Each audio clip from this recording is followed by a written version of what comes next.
El debate sobre la reforma en el sistema penal juvenil respecto de la baja de edad de menores es parte de la formación académica.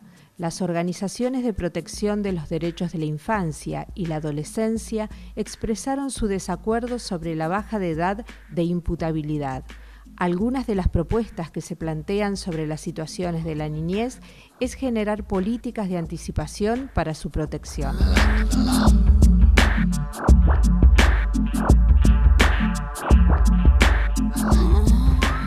Bueno, Alejandro Ocio nos visita hoy en Ulpan TV. Él es abogado, docente de la Facultad de Ciencias Económicas y Jurídicas en la materia Derecho Penal. Muchas gracias, Alejandro, por visitarnos. Buenas tardes, gracias a ustedes. Bueno, y además es defensor penal público. Sí. También. Bueno, una consulta que te queremos hacer porque sobre la mesa en nuestro país también se está poniendo en discusión acerca del régimen penal juvenil y más allá de que esto puede tener otro tipo de aristas, nos interesa saber qué importancia tiene en la formación de futuros abogados y abogadas tratar estos temas que vinculan los derechos del niño, niñas y adolescentes desde un enfoque también de los derechos humanos, ¿no? Bien, en el ámbito de la Universidad de La Pampa, hace un tiempo a la fecha, diría 4 o 5 años, con otra profesora, con Cecilia Bertolé, venimos introduciendo este tema. Y hoy en día podemos decir que está someramente abarcado al menos en las estructuras fundamentales. Se dan clases de derechos de niñez en todos los departamentos, derecho público, derecho privado. En la parte que a mí me toca de derecho penal también vemos la responsabilidad penal juvenil. Y específicamente, y ya en un nivel un poco más profundizado, el año pasado dictamos la primera corte de la diplomatura en Derecho de la Niñez y la Adolescencia, y ahí hay módulos desde género, políticas públicas, bueno, derecho penal, civil, económico, sociales y culturales, etcétera. Así que hoy en día, si bien resta mucho por hacer, hemos logrado transversalizar el estudio de los derechos del niño y en eso hemos recibido mucho apoyo de la Facultad de Ciencias Económicas y Jurídicas en particular, ¿no es cierto? En esta coyuntura se viene, u otra vez se ha puesto sobre el tapete el tema de bajar la edad para imputar a los niños, niñas y adolescentes que cometan algún delito. Esta discusión, digamos, ¿de qué manera hay que abordarla? ¿Cuál es tu punto de vista al respecto? ¿Cómo se trabaja con una temática que es tan sensible a los derechos del niño, niñas y adolescentes? Sí, yo creo que lo esencial es entender la integralidad del caso, ¿no? Para arrojar una primera conclusión, siempre que un niño aparece cometiendo un delito es porque ha sufrido una serie de vulneraciones por parte del Estado o de otros particulares con anterioridad. Cortar el hilo por lo más delgado en materia de políticas públicas y en clave de derechos humanos nunca es lo recomendable. Pero mucho menos recomendable es si además estamos hablando del poder penal, ¿no? Yo pertenezco a la Asociación Pensamiento Penal y en el área de niñez de la Asociación Pensamiento Penal hemos participado en las discusiones a que ha convocado el ministro de Justicia de la Nación y nosotros lo que hemos visto es que la generalidad de las organizaciones que se dedican al estudio de esta temática tienen ciertos consensos y uno de esos consensos es no bajar la edad de punibilidad ni tampoco la de imputabilidad. Punibilidad, para decirlo rápidamente, es que se le imponga una pena privativa de la libertad a un individuo y imputabilidad es que se lo pueda procesar judicialmente a un individuo, aunque luego la sanción sea otra, que no tenga que ver con la prisión. Es también una falacia decir que de este segundo modo se le reconocen las garantías a los niños. Las garantías y los derechos a los niños se deben asegurar de manera integral, derechos económicos, sociales y culturales, para que un niño no crezca en vulneración de derechos tal que los termine volcando a alguna organización criminal o en alguna comisión de un delito. Ni siquiera el fenómeno en sí justifica una baja edad de punibilidad. La participación de niños en delitos graves no llega ni al 3%. Ahora, desde el Ministerio de Justicia de la Nación se han cambiado las variables de análisis y se analizan las denuncias y aún así, en una etapa muy primigenia de una acusación, no llega ni al 17%. Entonces, ni siquiera eso justifica bajar la edad de punibilidad. Podríamos hablar largamente sobre los institutos de menores, sobre la cárcel de niños, ¿no? Los institutos donde los niños crecen y los resultados que se han producido, nefastos por cierto, se vulneran mucha más cantidad de derechos que la que se pretenden proteger. Cuando uno repasa por ahí todos los argumentos que se esgrimen y resultan falaces, a uno se le va imponiendo solamente un argumento como válido para sostener la baja de la edad de punibilidad, y es el proselitismo en un año electoral, ¿no?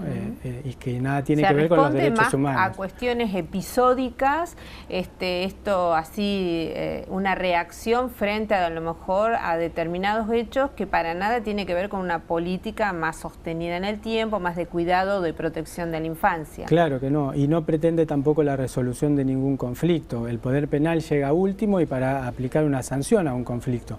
No lo resuelve y es incapaz de resolverlo por definición, mucho menos en personas que están en etapa de desarrollo, ¿no? Claro. Ahora, si como sociedad, ante una sociedad violenta, un hecho violento o una construcción de una sociedad violenta por parte de algunos medios de comunicación, pretendemos que los niños crezcan adentro de las cárceles, bueno, tenemos un grave problema como sociedad, ¿no? Y esto también hay que decirlo. Sobre otros temas que tienen que ver cómo pensar las políticas de Estado y demás, vamos a continuar hablando en el próximo bloque. Continuamos en Ulpan TV.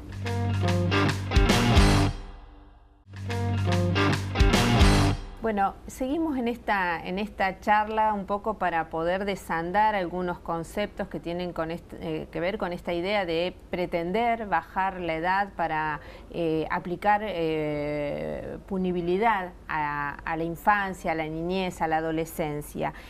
Vos algo dijiste anteriormente vinculado a qué cosas no se cumplen con la infancia que puede derivar en consecuencias como que después estén niños o adolescentes cometiendo delitos, ¿verdad?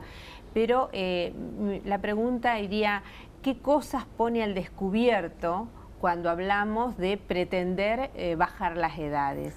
Yo creo que pone al descubierto una ineficiencia y una ineficacia muy profunda en el ámbito de las políticas públicas en clave de derechos humanos, ¿no? Cuando un Estado durante determinada cantidad de tiempo y en determinado contexto, ¿no? También nuestro Estado se enclava en un contexto global, esto no hay que aislarlo, parece una avanzada, ¿no? De los últimos años a nivel global, el control punitivo, ¿no? Cuando los Estados se declaran abiertamente ineficaces en materia de acceso a los derechos humanos, siempre aparece la respuesta punitiva como un sanalotodo social, ¿no? Como que todo lo va a curar porque los individuos permanezcan durante más tiempo adentro de una cárcel. Lo cierto es que también en esto hay que hacer análisis sincrónicos y diacrónicos. Digo, podemos dar una respuesta punitiva que agrade a determinados sectores sociales en estos contextos, pero también tendríamos que decir que eso no resuelve ningún problema, sino que lo patea un poquito más allá, ¿no? Acá tenemos dos grandes ejemplos hoy en nuestro país. La baja de la edad de punibilidad pretende el encierro de los individuos que no han llegado a los 18 años de edad. La reforma de la ley de ejecución penal permite o pretende el encierro de los que sí han superado esa edad. Lo único que vamos a lograr con esto es que el problema se traslade de acá a 4, 5 años, 10, 15, cuando todos esos individuos empiecen a salir, ¿no? A vivir de nuevo en el ámbito libre, sin acceso a los derechos, totalmente hostigados por el resto de la sociedad, porque esto es lo que produce el poder penal, ¿no? Claro. La subjetivización del otro como un otro social al que hay que combatir, vulnerarle los derechos, y una vez que recupere la libertad, no lograr que se integre, ¿no? Cuando el Estado debería hacer lo contrario, tratar de producir el empoderamiento de esos individuos y la adquisición de recursos que lo hagan competitivo en la sociedad, ¿no? Sobre todo anticipando con derechos para evitar que se... Claro, en materia de responsabilidad penal adolescente el Estado ha suscrito tratados y reglas internacionales que indican el camino a seguir, cuál es. Y si un camino indican es que no hay que seguir, es la judicialización de los conflictos de los niños y adolescentes y mucho menos la penalización, sino que va por los sistemas de promoción y protección integral de derechos y básicamente el acceso a los derechos económicos, sociales y culturales, ¿no? Esto desmorona esta frase tan trillada, tan de lugar común que los derechos humanos, entre comillas, son para los delincuentes, ¿no? Que es muy frecuente, pero que es necesario de construir desde los ámbitos de formación. Es muy frecuente, incluso muy asentado en determinados sectores sociales. Lo que sí hay que saber que en clave de derechos humanos, los derechos humanos humanos los tienen todos los individuos y las individuas de un Estado, y frente al Estado. Los derechos humanos no chocan entre sí.